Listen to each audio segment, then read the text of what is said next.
mau bisa dibilang nggak ada yang bisa menyentuh ke arah seorang Estes ataupun Kari di area backline-nya. Oke.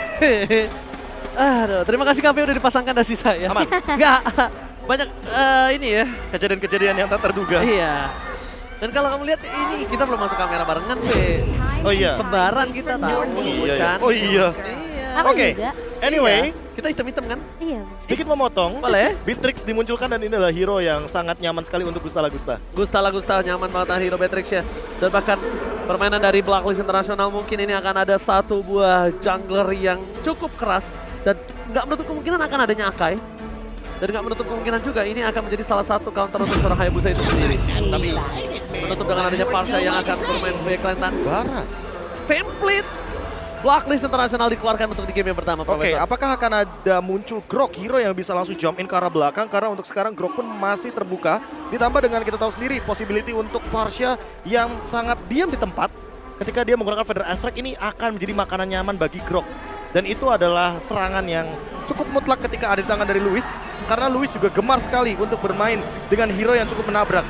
Mungkin dia memberikan opsi Atlas, Grok yang ada di jarinya barusan. Ya. Karena untuk pemilihan opsi roamer pada fase pick terakhir ini benar-benar akan menjadi sangat mahal sekali. Karena akan menentukan bagaimana team fight dari RRQ Akira. Iya, apalagi dengan satu buah wild charge ya, ini bisa banget untuk nge-cancel dengan adanya satu buah Federal Strike dari seorang Haji yang bisa dibilang ini nge-cover juga ke arah seorang Omai Venus. Tapi Atlas Dan Atlas yang itu dia. sudah dibicarakan oleh Bung Oji.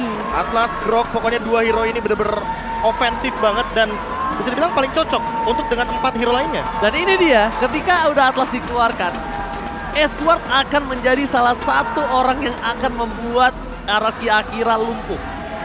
Terlihatnya memang seorang offlaner, buat apa? Harusnya kan Digi, bukan lewat crowd controlnya.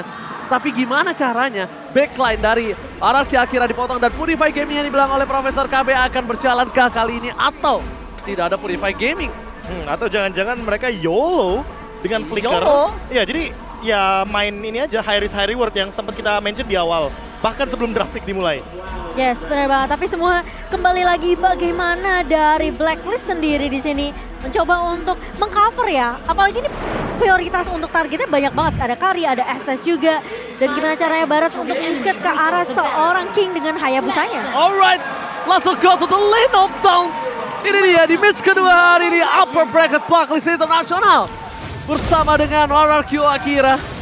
Siapa yang akan melaju ke babak selanjutnya untuk bertemu dengan RRQ Aussie? Wow. Ya betul? Akan menjadi sebuah derby yang menarik nantinya. Ih. Ketika mungkin dua tim dengan nama yang sama akan bertemu, tapi masih akan melihat hasil untuk hari ini Ranger Mas dan juga Momo-chan. Dan skema yang sudah aku bicarakan sama Profesor kami selama draft pick kali ini terjadi semua. Terjadi. Dari mulai Atlas, dari mulai Purify, Purify. karena ini akan menjadi first blood dari top lane dan akan dibalaskan kembali satu more point kill first blood by Haji. Wow, Haji. rotasi yang begitu agresif, Ji. Right, Haji rotasi menuju ke arah top lane di level yang kedua dengan clear yang cepat. Mungkin ini harus lebih diperhatikan oleh para pemain dari RRQ Akira. Karena Haji ini adalah salah satu orang yang menurut aku dia sangat pekat dengan global presence. Oh.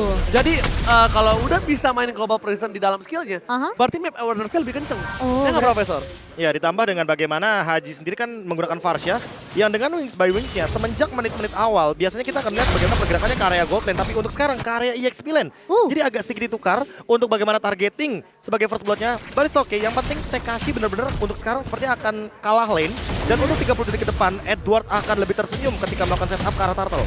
Oke, tapi sementara kali ini kita masih melihat pressure yang diberikan oleh Blacklist Edward. Bakal coba 1v1 situation dengan TKC. Lagi-lagi Haji mulai datang. Wings by Wings sudah mulai dibuka, tapi tiba-tiba di area bawahnya dari Gusta Lagusta masih memberikan pressure ke arah seorang Oheb. Yang dimana ini sepertinya dari Oheb harus agak sedikit bermain sabar, tarik ulur sampai didapetin level 4-nya. Masalahnya, kali ini OHP akan dilepas. Mereka akan team fight dengan 4 orang berada di arah turtle. That's why Haji akan diprioritaskan untuk mendapatkan satu buah wave lebih cepat dengan EXP gerobak yang dimiliki oleh EXP laner. Mungkin akan rugi untuk EXP laner, tapi itu mungkin juga akan menguntungkan mid laner dan akan coba ditukar dengan Oheb di arah bottom lane. Masih bertahan King, lost hit, dan hampir ter-outplay. Dan Turtle Sling tetap berhasil diamankan oleh tim Blacklist International by UBS Go. Yes, dengan dari backupan yang datang dari Omai Venus agak sedikit terlambat, namun it's okay kali ini. dengan target yang mungkin bisa dibilang ini udah diprioritaskan sama RQ Akira. Mereka nggak bisa untuk melakukan kontes ke arah turtle-nya, mereka harus nge-pick satu pemain dan ternyata Oheb lah yang menjadi target utama dari RQ Akira. Ya, semenjak di awal game karena Tekashi benar-benar under banget, jadi dia setidaknya udah di level yang keempat, mungkin turtle yang kedua akan langsung dikontes. Untuk sekarang, Gusta Lagusta yang mencuri perhatianku, dia udah punya 2 Legend Sword, apalagi di menit yang kedua kali ini. Kalau misalkan nanti di menit yang ketiga sudah selesai, dengan Blade of Despair ini akan jadi ancaman bagi Oheb ketika dia berada di landing phase dan 1v1 situationnya tentu akan lebih dimenangkan untuk Gusta Lagusta. Oke, tapi satu informasi telah diberikan, satu buah flicker yang akan didapatkan di arah mid lane oleh seorang Seigen. Ini menjadi sebuah pertimbangan. Karena kalau mungkin flickernya tadi ada, RRQ Brazil akan coba memaksa Oheb di arah bottom lane yang tidak memiliki satu buah Purify. Cuma problemnya kali ini di mid lane-nya berarti berada di dalam under kondisi Momochan. Iya. Dia nggak dalam posisi yang sangat baik untuk Valentina itu sendiri. Oke, tapi Haji sepertinya nggak akan ngasih space sama sekali ke arah seorang Seigen kali ini di area mid-nya. Dan rotasi masih dibawakan lagi dari seorang Haji ke area bawahnya. Dan sekarang kelihatan babysit yang dibawakan oleh Oh My Venus. Tapi kali ini udah mulai dibuka Louis satu buah. Tapi mengedamakan kali ini dari seorang Oheb mencoba untuk nge-push ke arah seorang Gusta Lagusta yang menjadi target utama. Dan lihat heal yang dibawakan oleh Oh My Venus membuat Oheb tentunya tidak mampu untuk ditumbangkan. Melumpuhkan satu orang Luis dengan pasti. Dengan satu buah Purify Gaming, ini udah bakal banget mematahkan RRQ Brazil di early game. Dan bahkan Oheb, dia nggak peduli, dia nggak takut dengan adanya satu buah perkembangan dari seorang Luis dan satu buah flicker sudah dipakai Luis sebelumnya. Tidak akan bisa selamat dalam invasi ganking di arah bottom lane dengan 4 versus 1. Iya, dengan Purify yang dibawakan oleh Oh My Venus dan juga Oheb, terlihat Fataling yang dibuka tadi oleh seorang Louis. Ini udah diprediksi banget sama Oh My Venus. Jadi dengan satu buah inisiasi yang udah ditunggu oleh Oh My Venus, Purify yang belum dipakai tentunya membuat Oh My Venus tidak bisa tertangkap tadi. Alright, Wise farming dengan cukup maksimal. Petrify game telah dikeluarkan. Tapi lihat Oh My Venus still strong, dapatkan Hayabusanya ditumpang di arah bottom lane. Takeshi yang menuju ke arah belakang. Luis gak bisa bertahan kembali. Tidak sempat untuk memberikan impact lebih. Bahkan Edward mencoba memotong ke arah belakang dengan Alex Topo. Final blow yang dipotong. Where are you going? Hasta la vista baby di arah bottom lane. Langsung ditumbangkan oleh seorang Edward. Permainan zoning yang dilakukan oleh Edward ini menjadi kunci yang bisa dibilang di mana Blacklist mereka mampu untuk mem-pick off satu persatu pemain-pemain dari RRQ Brazil yang sebenarnya udah kalah teamfight, mereka mau mundur namun tidak dikasih kesempatan untuk mundur oleh Edward di sini Bung Gabi. Ya, ditambah dengan bagaimana skema yang tadi sempat kita bilang di awal bahwa kalau misalkan Yuzongnya ternyata yang under, ini Estes yang bakal bahagia karena dia nggak bakal terganggu di area belakang. Tentu di satu sisi Tekashi juga membutuhkan item seperti Dominance Ice untuk memberikan sebuah slow effect ditambah dengan nantinya effect dari Life Drain yang itu akan memotong bagaimana regen HP daripada Oh My Venus ketika memberikan heal up kepada teman-temannya. Dan untuk sekarang Louis harus memperhatikan bagaimana Fatalingnya agar tidak miss. Tapi Edward seperti sparring. Double stun dilakukan. Bahkan untungnya tidak ada satu buah execute. Hampir ditumbangkan oleh seorang King di arah bottom lane. Dan itu akan menjadi kerugian yang sangat-sangat mahal. Purple buff untuk seorang Hayabusa akan coba ditutup. Haji akan memaksakan dan dia tidak akan all in terhadap seorang Valentina. Dia lebih memilih untuk tukarkan dengan satu buah flicker. Karena terkadang flicker sama point kill itu ada yang lebih untung flicker. Karena cooldown ketika dia ada lagi sama dia kembali hidup ke Lane of Dawn itu lebih lama flicker. Lebih lama cooldown flicker ya. Ya, itu yang harus ada banyak calculate-nya. Jangan terlalu all in, jangan juga terlalu kayak melepaskan gitu. Biar mungkin nanti next Jangan team ditahan fight-nya. lah. Jangan ditahan. Betul.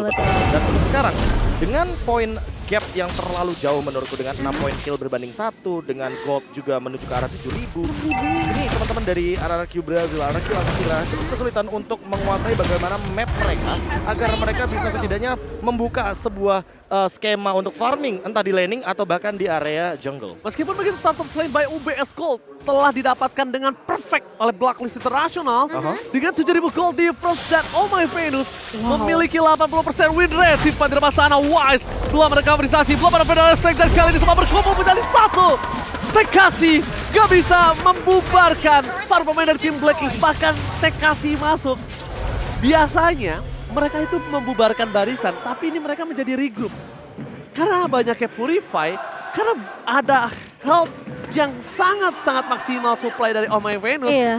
Apalagi yang harus ditakutkan Momo-chan. Betul, dan gimana prioritas dari Blacklist International untuk menangkap setidaknya satu pemain dulu. Mau garda depannya bisa dilahap dengan Detonas Welcome dari seorang Wise. Ini yang ngebuat tentunya pergerakan dari Oh My Venus ini nggak bisa ditumbangkan dengan cukup mudah. Karena mereka bisa aja untuk numbangin TKC sebagai target pertama mereka. Sehingga dari backline-nya Blacklist ini benar-benar aman banget Bung KB.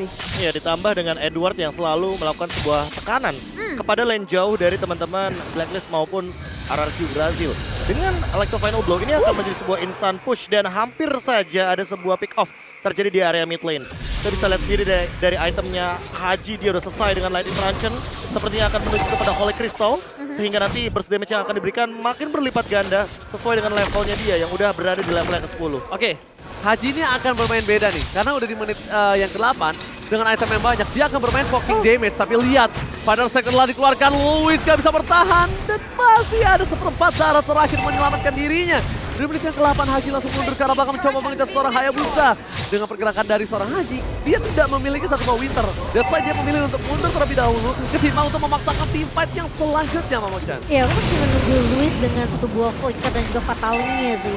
Mencoba untuk memberikan sedikit kejutan ke arah pemain-pemain dari Blacklist International di sini. Apa sih caranya ada, Kapan? tapi fatalingnya ditekan terus sampai purify durationnya tuh benar-benar habis. Tadi aku itu kan pernah digunakan oleh KYE juga ya. Iya, Waktu itu. iya. Salah satu ini juga pionir Atlas juga. Nah, tadi kalau kalian sadar, si Oheb itu gunain purify-nya, dia sampai walaupun dengan bukan timing seperti itu. Bukan di flicker dan fataling. Pencet purify-nya pas udah ditarik ke atas juga. Iya. Jadi dia udah ngafalin. Biar lepas. Pas rantainya itu ya, Iya, jadi mau ditarik. adapun nanti kasus seperti yang KB bilang, dia udah tahu purify-nya tuh nggak buru-buru di awal. Oh, apakah jangan-jangan ini adalah sebuah latihan individual untuk Individual. menghindari ultimate dari Estes. Jadi udah ultimate dari Atlas sehingga itu jadi kebiasaan agar Estesnya nanti bisa langsung backup dengan ultimate. Betul. Karena lihat deh nanti di replay di bawah yang Di highlight ya? Iya, highlight nanti akan kita lihat. Dia pas udah ditarik ke atas baru dia purify. Oke. Dan ternyata kali ini Lord diselesaikan dengan cukup cepat. Tower yang dimiliki dari RRQ Brazil di arah mid lane untuk defensive high ground-nya. Tidak terlalu memiliki impact yang cukup tinggi. Melihat dengan Super Minion masih bergerak di 3 lane yang berbeda. Para pemain dari tim RRQ Brazil kali ini harus memaksakan tim fight untuk memukul mundur. Setidaknya mereka gak kehilangan lagi satu buah turret dari bottom lane. Iya, tapi Karena Blacklist International, dia nggak bakal mau ngelepasin satu buah turret dari bottom lane. oke, tapi lihat nih, kalau kita lihat tentunya dan di mana dengan satu buah fataling Luis berhasil ditumbangkan terlebih dahulu sementara Wise dan juga dengan Repetrify yang dikeluarkan oleh seorang TKC mencoba untuk menumbangkan pemain-pemain dari Blacklist namun sepertinya damage terlalu perih dari seorang Heb dan double kill dia Oh makan. my god, ini bencana! RRQ Brazil, mereka tersisa 3 player. Fokus ke arah pace-nya, Blacklist International. Dia nggak butuh waktu lebih lama lagi. Dia nggak peduli apapun yang terjadi. Untung dengan Resurrection yang kembali dengan cepat untuk membuat RRQ Brazil bertahan. Tidak berhasil ditumbangkan di bawah menit yang ke-12. Karena Momo-chan, kalau tadi mereka wipe out, wah itu kasusnya akan beda. Oh, tapi tahan dulu. Lihat sudah ada satu buah shadow kill dari seorang King namun ternyata damage-nya tidak cukup. Dia makan Wise kali ini. Detonas Welcome yang perfect banget membuat King mampu ditumbangkan di area depannya, Oji. Gak bisa disumbangkan. Ketika Hayabusanya digunakan high and dry sekalipun tidak akan efektif. Damage-nya nggak masuk. Shadow kill dengan keuntungan level pun aja nggak akan efektif. Apalagi dalam under kondisi, Profesor. Ya, ditambah dengan tadi itu kan kebetulan ya Edward dan Wise-nya mendekati ke arah Oheb. Jadi tidak ada efek untuk high and dry-nya. Iya, Langsung hilang untuk efek 1v1-nya. Dan lihat dari players gold-nya ini jauh banget. Oheb leading dengan 1.400 gold dan di bawahnya ada Wise serta Edward. Dengan keuntungan 12.000 bahkan dan Oh My Venus-nya berada di atas dari teman-teman RRQ Akira. Ini membuat keuntungan dari Blacklist makin berlipat ganda. Mereka hanya membiarkan wave minionnya berjalan sendirian tanpa harus mereka dorong. Karena mereka tahu mereka objektifnya adalah mengambil Lord dan memenangkan kontes teamfight 5 lawan 5. Bukan mendorong wave minionnya lagi. Oke, ini akan menjadi Lord yang cukup berbahaya, Momo-chan. Iya. Momo-chan, kamu harus perhatikan di mana seorang Edward ini akan mendorong laning jauhnya, mendorong laning tengahnya. Habis itu mereka dengan bebas teamfight berada di arah Lord. Iya. Ketika hasil Lord didapatkan, untung banget jadi. Kasih distraction ya sebenarnya dari Edwards di sini. Dia bakal coba untuk nge-clear di atas, nge-clear dari mid. Tapi Oh My Venus sudah mulai terlihat heal yang dimiliki oleh Oh My Venus. Tapi Haji kali ini bakal menjadi incaran. Satu buah shadow kill-nya terbagi-bagi. Dan second maju ke area depan. Namun ternyata Edward datang di timing yang sangat tepat. depan. Dia banget terkena stun Wise. Dengan Italas welcome kali ini TKC tumbang. Haji belum ada Federal Streak. Haji menahan semua Federal Streak yang dimiliki dan bahkan Ohen tidak akan melepaskan begitu saja. One last hit, miss click atau miss move dari seorang Kling yang berhasil ditumbangkan. Ini akan menjadi satu buah ancaman. Lot bergerak menuju ke arah mid lane. Wise berada di garis depan. RRQ Akira. Kali ini mereka berada di ujung tanduk. Bahkan para pemain dari tim Blacklist International berkumpul menjadi satu. 5 pemain siap untuk menumbangkan semua face. The Fatal Link-nya tidak berguna, tidak berimpact. Dan ini bencana. Face terbuka. Blacklist International memastikan tim fight-nya terlebih dahulu sebelum mereka menyelesaikan war yang ada di mid lane. Wise gak bisa masuk lebih dalam lagi dan this is it. Blacklist International take the game one. Permainan yang begitu mendominasi dari Filipina di game yang pertama membuat RRQ Akira harus kehilangan poin pertama mereka. Tapi ini adalah best of 5 series Bung KB. Jadi masih banyak kesempatan tentunya untuk tim dari RRQ Akira setidaknya akan comeback nanti di game yang berikutnya. Ya, ditambah dengan bagaimana skema permainan dari Blacklist International yang benar-benar